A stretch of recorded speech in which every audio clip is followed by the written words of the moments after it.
ako sa ano yan oh. Yan. Nakita niyo yan. Bili ako ng barata guys. Meron pa akong 3 dirham na naiwan dito.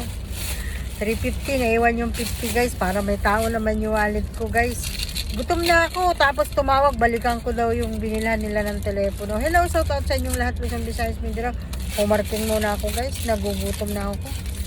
Ito walang, kasi late ang kapakain nila. Hindi naman ako kumain kaninang maga. Meron akong kanin guys. Kain tayo barata guys. Ayan. Kung bumili ako, ayan ang gagawin natin. Kahit na, kain tayo guys. Pasensya na kayo guys oh. Ayan.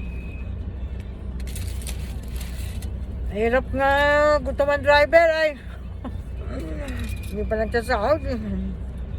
Kain kayo guys. Shout out sa inyo lahat dyan sa best friend. Buti na lang guys, may dala akong tubig. Ayan. Kaso nanghihina na ako eh.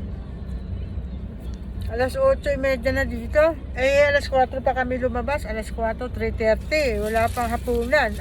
Tanghalian. Ang tanghalian nila, hindi naman nagsasabi. Hindi naman ang hapunan nila. Ito hapunan tanghalian na. Kantay guys. Tamo yung aking mga Thank you so much for watching. And like and share. Follow please.